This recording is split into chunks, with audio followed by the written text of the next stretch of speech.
I got a ring Ladies, camera. ladies and gentlemen of Knucklehead Nation, welcome to episode 15 of the Fighters Rep podcast. I'm your host of Fighters Rep, Fez, alongside my main man, Ignat Behavior. Gary, how you doing, man? I'm doing good. How you doing, man? I'm doing good, man. You gotta tell me what's going on, man, because I feel like I'm like trapped in some weird bubble twilight zone after what the hell happened on Saturday night between Tyson Fury and Francis Ngannou, man. That was just I made a video about it earlier today. I kept it short because I knew we were going to talk about it today. But I said in that video, Gary, I said that was one of the most impressive things I've ever seen in combat sports, right? A guy who's never had a boxing match step in against the man in boxing, the best boxer in the world, the heavyweight champion of the world. Listen, I don't give a shit about a pound for pound list, Gary. The best boxer in the world is the best heavyweight in the world. Yes or no? He I won't beats say that. listen. He beats everybody. He's not the Or best boxer. he beats everybody. Yeah. So that's my point. So for Francis Ngannou to come out of MMA and do what he did, coming off of an injury, man, I'm confused, man. I'm confused. And then I saw Chael Sonnen say boxing is not a real sport. Bro, boxing is on the ropes after that. Boxing is on the ropes after that. I don't really think boxing is on the ropes or anything like that. I mean, honestly, my honest opinion is if they fought again, I think it'll be a different type of fight. I mean, you know, I do think it's super impressive. Do No you think matter what. do you think so what you're saying is if they fight again and Ngannou knocks him out? No, I think Tyson Fury beats him pretty good I'm if they messing fight with you. again. I'm messing I with you. just, I just, I, I mean, I know Tyson Fury says all the right things about, oh, I always respected him before and after the fight. Like I took this serious. I wasn't overlooking him and all that. He says all that stuff. But if we look at his actions, all the actions led up to he wasn't taking this that serious, you know. And the reason why I say that Oh is man. I because don't know. no, what I'm gonna say. The reason why Yeah. I say that is that you scheduled a fight in December right after fighting now. You know what I'm saying? You wouldn't like now. You have a lot of people saying, "I don't know if that fight's gonna happen in December," Yeah. because this was a harder fight than he probably anticipated. He didn't Yeah. anticipate getting a black eye or getting knocked down or really being in a real 10 round fight. You know, most boxers are gonna take some time off for that before you jump in the ring again. You're not gonna just jump in the ring again after a fight like that. So you can say you took it seriously, but did you really? Because you're planning on fighting what it was December 9th or whatever. That's too quick Yeah. after you really fought You a know, real opponent. but that's neither here nor there. I mean, you could have a fight planned, tentatively a couple months after, a month and a half after. That doesn't mean you didn't take the fight seriously. I But they mean, normally, well, they normally don't do that though. When right, have right. how many boxers do you see do that? They normally don't do that. Even Well, he yeah, I said mean, he felt it was disrespectful for them to release the news when they released it because it made it seem like he was overlooking Francis, right. Well, and he said I that. wouldn't say he didn't take it seriously. I actually think in this context, taking it seriously, you can argue would be, yeah, let me plan a boxing fight a month and a half after this because this is supposed to be something simple. This is supposed to be like, an easy win for me. And I don't Yeah, think that's him. I don't think that's him not taking it seriously. I think that's him just miscalculating, really. Um, but that's part of I don't, not taking something serious. well, here's the other reason. Here's the other reason I don't think that happened either is because IFL TV interviewed him afterwards. It's a channel that I really love, and Mr. Flash U Oye, I guess he saw it. He said, "Oh no, he did take it seriously. Was in camp for 12 weeks. Came in at 277, the same weight he steamrolled Wilder in, in the second fight. I mean, this guy took this fight seriously. He just Well, this the reason why I still say, even though you came, I took it from the very beginning going into this, knowing that Usyk was up next. I took it from the very beginning, even before I seen the fight, is that you were using this part of your, I guess, camp for Usyk. Not because you wouldn't even consider it that close. Because what if you get hurt? What if you break a rib? What if you break a nose? What if you really get into a dog fight with a real fighter and you really get messed up? There's no way in a month you're going to be taking another fight if you're in dog fight. But let me give you some context. So, promoting has helped me learn that, typical suspensions are like 30 days if you get like a minor injury. Even sometimes you get knocked out, you get 30 days, 45 days. Not a big deal for him to maybe think this would be like a tune-up fight that would help him be ready for this fight in December. And I'm sure they can always postpone the fight in December and make it happen. Maybe it was just like a tentative date. But I wanted, I hear what you're saying, so it sounds to me like you think he just didn't take this fight seriously. I thought maybe the same thing partially, but, based on his own comments, he's saying he did take this seriously. And so I'm giving him the benefit of the doubt because the way he's saying it, he's coming off as he really like tried hard and didn't underestimate this guy. He just didn't have any footage on him, didn't know what to expect.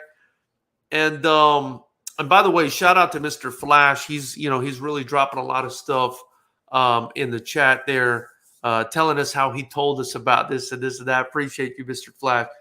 What I wanted to say was, and this is the argument I made on the video earlier today, and I wanted to expand on it here, right? Because you're telling me maybe he didn't take it seriously, and I think that's part of the reason maybe this happened. But it sounds to me like it's not the big reason. If it's a reason, it's maybe a small sliver of the reason that this happened. My point that I made earlier today in the video, and I want to hear your thoughts on this, Gary. I think Tyson Fury's body type and strength and conditioning worked against him in this fight because he had a guy that was the complete antithesis of what he is, right? He had a guy who maybe doesn't have the boxing technique and know-how of a Tyson Fury, but he had a guy who's built like a fucking statue, like a tank in front of him. A guy who's one of the best built combat sports athletes you're ever going to see in your life, and sturdy. Big, sturdy guy with heavy power. How do you deal with a guy like that? A big, sturdy guy with heavy power that just keeps on coming. And Ngannou didn't really seem to gas too much in this fight. You know what I mean? And the point I made in the video earlier today was, Fury, as his career continues to go on, he's getting more and more top heavy. He's getting fatter, Gary. He's like he's never really been the body beautiful or really taking care of himself that well. But it's just getting worse. And even at the beginning of his career, he was getting dropped by guys like Stephen Cunningham, who's not even known for power. Deontay Waters laid him out a couple times. And I think it's because he's got these skinny chicken legs. He's top heavy, right? So his balances, even though he's got great footwork, his balances can be a little, compromised when he gets hit. And he fought a guy who's heavy-handed, who's very well built, who's very balanced. And now he's got these love handles that, it's just getting worse. It's just getting worse. And I don't know, I just felt like maybe that's not something people are really touching on or considering. But, bro, you go in there against a guy that's like, what was Francis? He looked like he was like 260, 270, solid. It's like chiseled, Yeah, I got you. Yeah. Going up against this, you're already top heavy, you're already weirdly built, and now you're getting fatter and fatter, and you came in at 277 pounds. I'm not fat shaming the guy. I'm just saying his body type may be just working against him at this point with a guy like this. I'm gonna be honest. I don't really feel like that's what it was. Let me ask you this, because you're a football coach. That's why I'm asking you this, because this is what I'm seeing as someone who played sports, right? We both played sport. This is what I'm seeing. I'm seeing a guy who just doesn't have good balance when he gets hit. He's kind of sloppy. He's kind of falling over. I don't know if I agree with that from what I'm for because here's the thing is the shot that knocked him down right before he did the shot that knocked him down. We seen, and I'm not basing it all on he took the guy lightly, but I do feel like he took him lightly. And then I also feel like before he got dropped, if we remember in that same round, Tyson Fury gave him a little dance, like, come on, man. Like, he was being really playful before he got dropped. After he got dropped, it kind of was like, oh, this guy is taking it serious. This guy really can hit. And then to his own admission after the fight, which I kind of thought to my same self, he was going to come out attacking more. He didn't. What Francis did was he sat back and waited, and he just waited to counter. Which this is the part where I'll give Francis a lot of his credit is a lot of these MMA guys that you've seen come in or guys who don't really know, they come in guns blazing, trying to be real aggressive. They tire out all these things. He was very patient, like he's been boxing, like he's been doing this. He was patient. He didn't really try to hurry and rush Tyson. And I think that threw Tyson off because I think Tyson just initially thought, this guy's going to come in here, try to hit me, and I'm going to counter him, jab him, and I'm pretty much going to wear him down and catch him and beat him. He also couldn't hurt him. But did he really take chances like that? I don't think Tyson Fury. He landed some shots, but how many? But no. Look at the volume of how many power punches he actually tried to throw out there. Because every time he really did throw into a power punch, he tried to grab the gun. He tried to hit him with a jab, throw a right, boom, grab him, or throw a shot and grab him. Yeah. That's all he tried to do. He didn't try to put a bunch of punches and bunches because after he got knocked down, I think he was kind of leery of going in there because remember, he got knocked down because he threw a 1-2 and tried to duck to the side to get away and got caught in the side of the head. Almost reminiscent to how Bud caught Errol Spence coming in with a jab. He hit him, boom, and then he caught him with the right coming in because he didn't see that coming. Same thing with Conor Fury. He was already linked over a little bit. He got caught in the temple shot. It'll daze anybody kind of. So you see him kind of get up and like, whoa. And maybe you're not seeing it, but I think his balance is fucked up, and him not taking care of his body. And I just think. I really think that ring rust. You got to do a combination thing. Ring rust. He hadn't been in the ring for a while. Two, he's been in the ring more than Ngannou has. Ngannou's been I know. That's why I'm not making an excuse because Ngannou. I'm sorry. What do you mean, Ngannou? What do you mean? What are you even talking about? However you want to say it. Anyway, but I'm not like I'm saying. It's still for me an impressive feat by Francis. But two things can be true. It can be impressive what Francis did, knowing that even though you trained boxing for MMA, you've never actually been focused completely on boxing. So it's still impressive. And was I impressed by Francis? I was super impressed by Francis. Yeah. I was because I thought McGregor advice was go out there guns blazing, don't worry about the distance. Because that's what he did. Oh, I feel like if I would have pushed more, I would have got Floyd out of there. And that's what the mentality is, but I just really think that he thought, even after he got knocked down, I kept saying out, and I was with somebody else, and we thought the same thing, that he was waiting for Francis to get tired. And Francis just was not getting tired. He kept coming forward no, I'm not getting tired, because he didn't throw a bunch of punches. Even if you listen to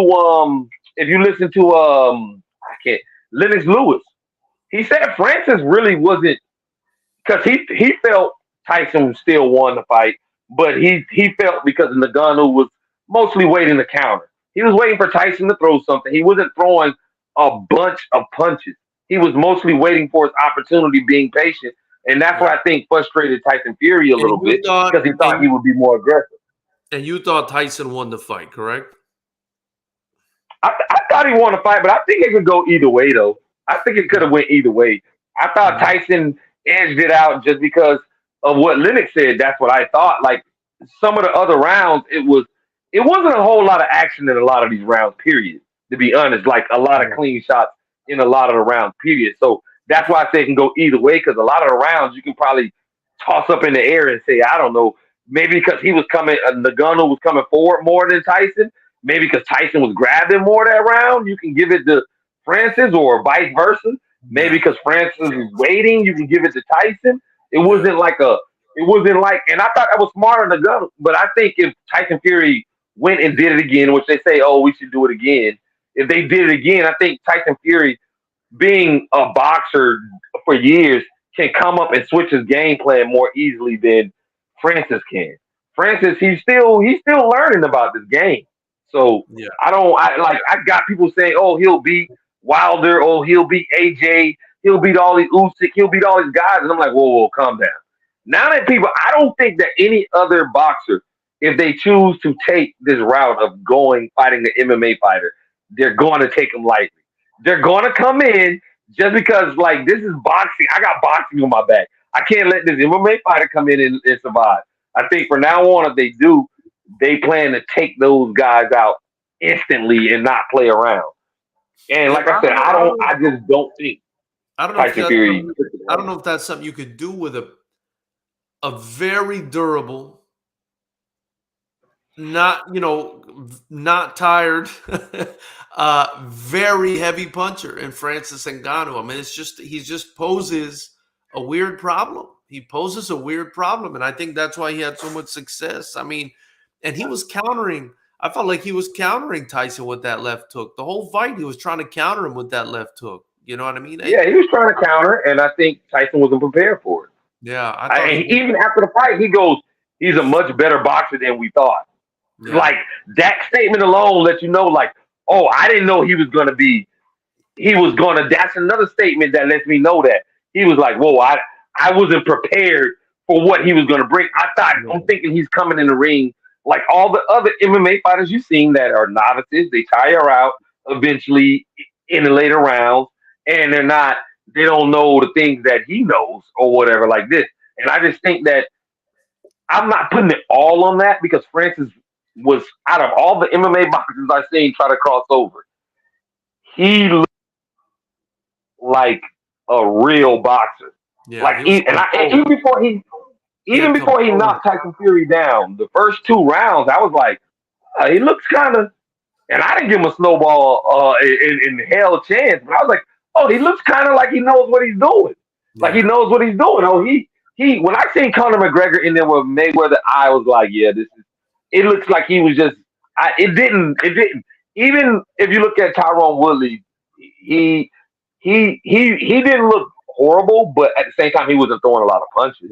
He yeah. was waiting for the drop a haymaker. He wasn't setting up punches or nothing like that. Neither one of He them. was just Neither trying one to of them drop. looked. Neither one of them looked like a conventional boxer the way Ngannou did. And especially not who was it? Nate. No, Oh yeah, who- yeah, yeah. yeah, Nate Diaz. Nate Diaz. He really didn't. He was shoulder punching Yeah, out of water. yeah, Nagano did not look like that. If you did not like, honestly, if you did not like know anything about him, you would think this is what he did for a living yeah, because yeah. that's how good he looked. So And I'm not taking nothing away from him. He and to looked be very good. and to be fair, he's typically been a striker. Like he's even his whole MMA career, he's known for punching the shit out of people. I mean, that's kind of what he Yeah. did. Um, but yeah, I'm still blown away. I think it's one of the greatest achievements in combat sports history, man, to like cross over Nah, the that's a weight big limit. thing, man. Yeah. No, that's a huge thing, and now I think this is gonna encourage more MMA fighters to try it. And that's the reason why I say like you already had Sean O'Malley saying he think he can knock out Tank. And I think now from going forward because all of excited and saying, "Oh, this is a win for us." And boxing people are really like more so like, "Oh, you let them knock you down." Like I'm telling you, they're in their living rooms watching this. Like you let the MMA guy knock you down, Yeah, and yeah, none of them are liking this.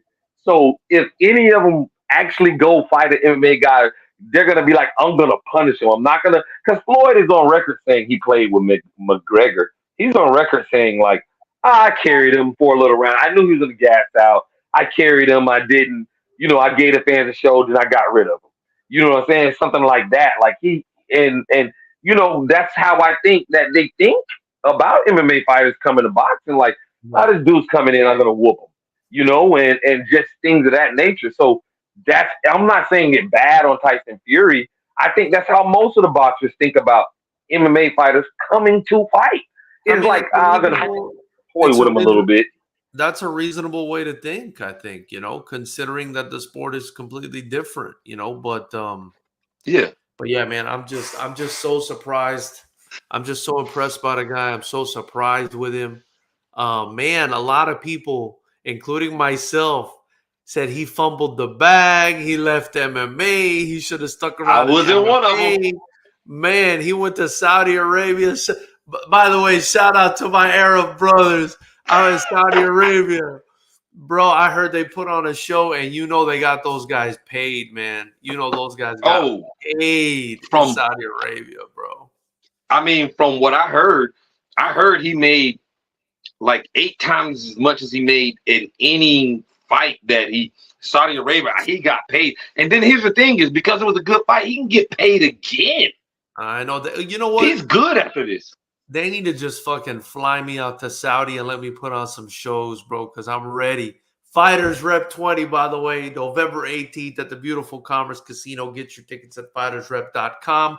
We're sitting at 18 delicious kickboxing fights. Gary's going to be crazy. And if you can't make it, which there's no reason you can't make it because we got a hotel connected to the Commerce Casino and it's beautiful.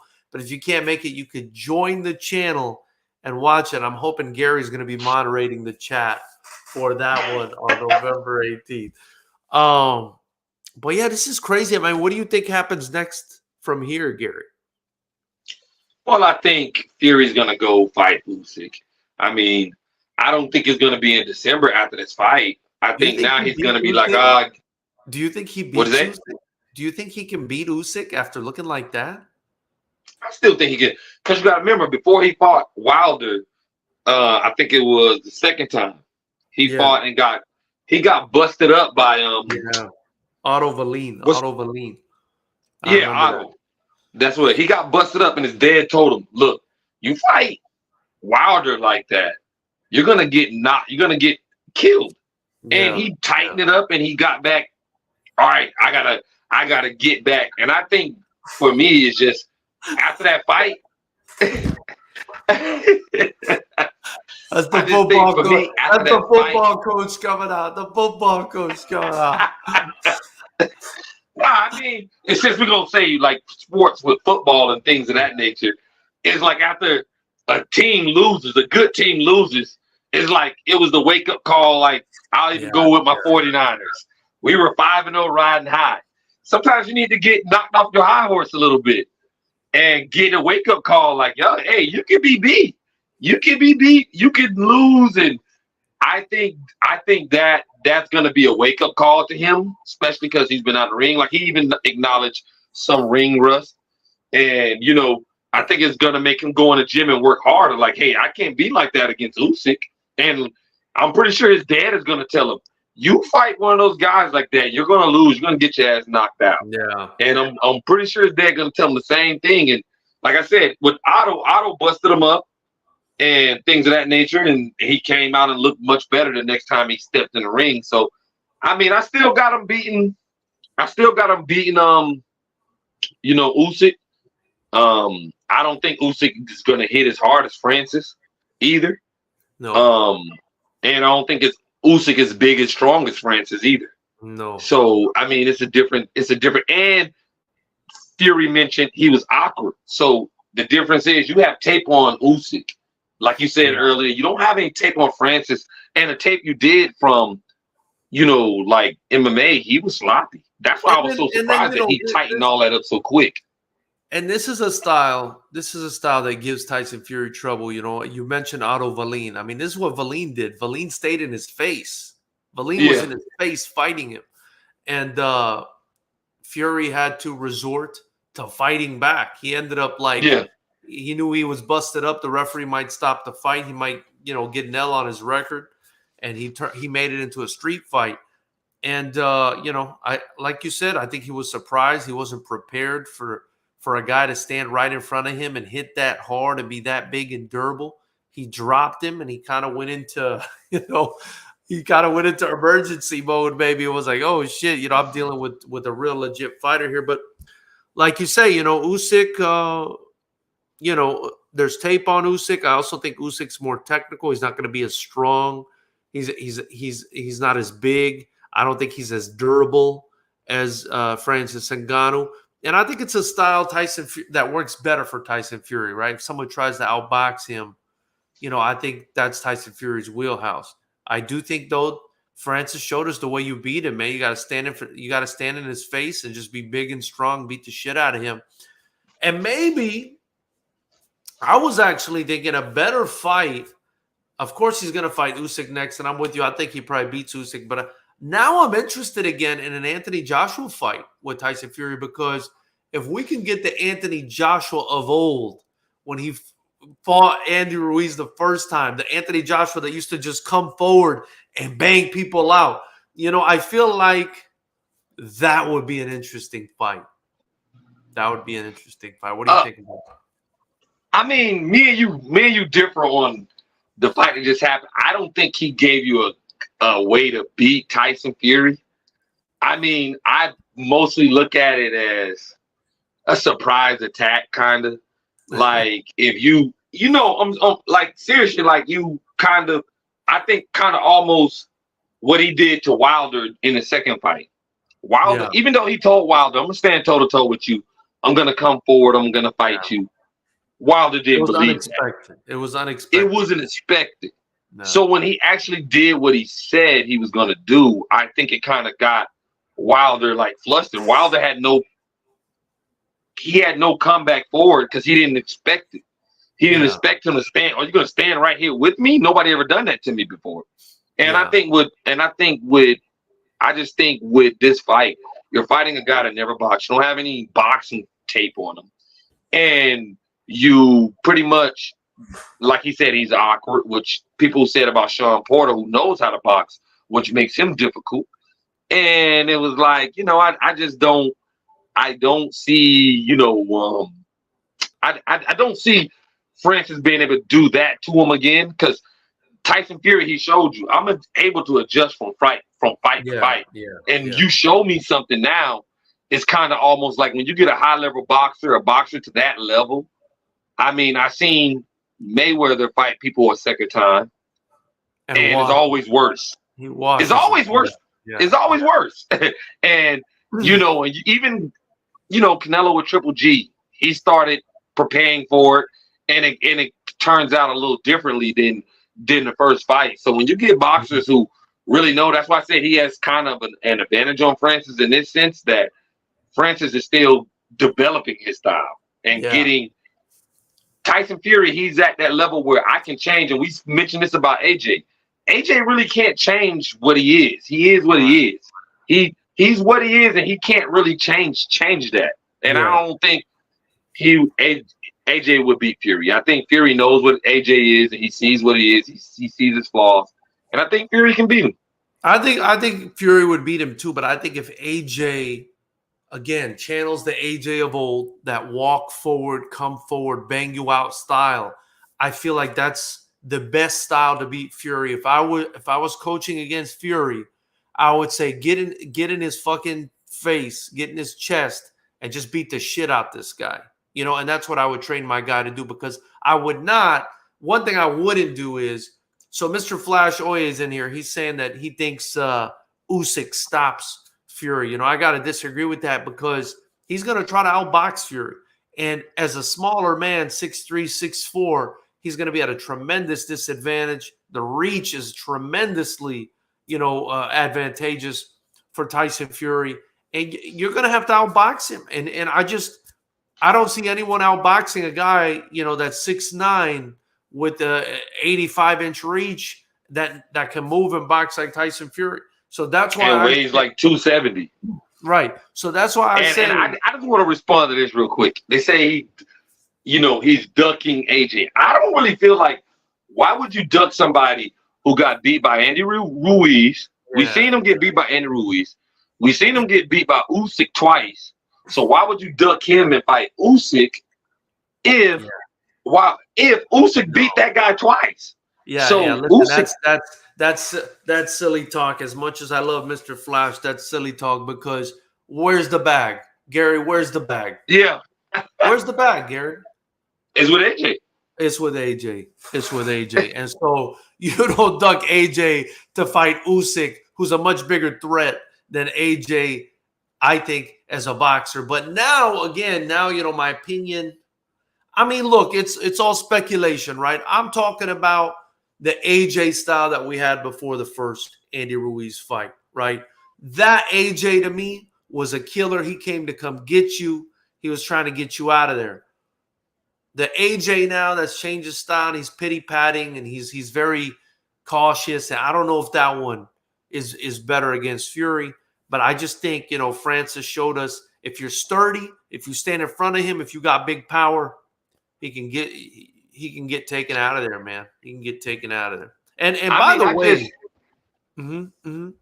I was saying I just felt like I've always felt like this about AJ. I feel AJ is very hittable because he's very flat-footed. He's robotic. He's Tyson Fury always makes fun of it, but he's flat-footed. He's robotic, and I think I just don't. He has power in both hands. I'll give him that. But we seen him drop by Klitschko, even though he ended up winning that fight. Even though I felt like Klitschko was winning that fight. Before he got dropped.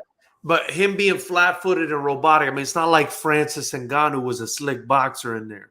No, he wasn't. But I don't think but that's my whole point is you come in with Francis Ngannou not knowing what to expect versus coming in against AJ, who I have film on. I know how he boxes. I know what he does and where his flaws is. I seen him box a bunch of times. Whereas Francis, you've never seen his habits or any. I think he had 10 rounds to adjust. I think he couldn't. He just started popping the jab. I think he just couldn't really adjust that well. This guy's big. He's strong. He's got power. It was just hard. My thing is if you watch the fight, he started throwing the jab more. He just started jabbing him, trying to beat him on points. I still think he was waiting for him to tire out, in my opinion. But like I said, it's different adjusting mid-fight than preparing. That's why sometimes when fighters switch fighters at the last minute, that fighter who we switch with has a good chance because I wasn't really studying you. You know what I mean? I was studying a whole other person or whatever. So I don't really know I didn't really prepare for you. So I have to kind of just go in the ring and figure it out. And we've seen what just happened with we just talked about it last time. I can't think of his name right now. Well, he just lost the contender 147 welterweight. Spence? No, not Spence. We just talked about this last week. I can't think of his name right now. We talk about a lot of. He got knocked out in the 6th round, huh? Oh, Ugas? No, not Ugas. You don't remember? Never mind. Whatever. It'll come to my head in a second. You fight somebody on a short notice. You pretty much it's more difficult than or fighting someone you can't prepare for. I heard other boxers say that's the one thing about fighting some of these people who are MMA guys and things of that nature is that they're not an orthodox boxer. They come at weird. They come a little weird, so it can throw you off a little bit because they come a little weird at you. You have to kind of figure out how they're coming at you. And like I said, I mean, I just think that I watched AJ Klitschko knock him down. I seen Dylan White hurt him in the ring. I seen Andy Ruiz knock him down a bunch of times. Yeah, bro, but even the last fight, he got hit pretty good. We thought that was a bad performance. Yeah. So I just haven't seen anything that showed me that he can beat Tyson Fury. Well, don't forget how many times Tyson Fury's been dropped too, and AJ probably has the best resume in heavyweight boxing. I mean, AJ probably has the best heavyweight. resume. I mean, I'm not doubting anything about a resume. I just, when you know me, I like boxers who are more on their toes, not flat-footed, coming forward, and that's what AJ actually had to get on his toes to beat Andy Ruiz. He actually had to move around to beat Andy Ruiz. I hear you. Well, ladies and gentlemen, it's your first time joining or watching the stream. Please subscribe to the channel. Join to help us continue to grow. Get your Fighters Rep merchandise in the links below. And we appreciate you guys subscribing. Leave your comments in the comment section below or drop it in the chat like Mr. Flash Oye is doing over here, trying to really rub salt on the wound, man. He's really feeling himself, Mr. Flash. I need you to get you a glass of whiskey and just chill out, big dog. I appreciate everything. Keep it coming. So I wanted to talk to you about the other heavyweight fight, the co-main event real quick, because, I thought that was a really good fight. That was a fight I was looking forward to. And that's a guy I've been watching for years, believe it or not. This guy, Fabio Wardley, he's actually managed and in the same stable as Dillian White. And, I'm a big Dillian White fan. And I thought Fabio Wardley was going to win this fight, and he did win this fight, and he looked good winning this fight. And for me, Fabio Wardley is like a top 10. He's like a top 10 heavyweight at this point, if you ask me. And I'm really excited to see how he does against, other heavyweights moving forward, because he's exciting. He can box. He boxes correctly from what I can see. And if you hit him, he comes after you and he tries to get the finish. And he got the finish against David Adeleye. And they had like a lot of beef leading up to that fight. And they had hit each other, and he got cut at the press conference. And I don't know what else, but Fabio Wardley looks like a bad dude, man. And I just kind of wanted your thoughts on him and to see if you caught that fight. Yeah, I watched it. One thing I will say, I thought it was a quick stoppage. Just my opinion. I can understand why David was upset, because I don't think that I've seen worse. I've seen Deontay Wilder get hit by Ortiz and stumble around for a whole round, getting whacked and things of that nature. I mean, I thought he still. I mean, he might have pretty still much got knocked out anyway. You know what I mean? Because he still didn't have his bearings about him all the way. But I understand his frustration with the stoppage, because I thought that was a quick stoppage. But Worley, I mean, he looks like he could be a problem. He's a pretty quick. He's a slick fighter, I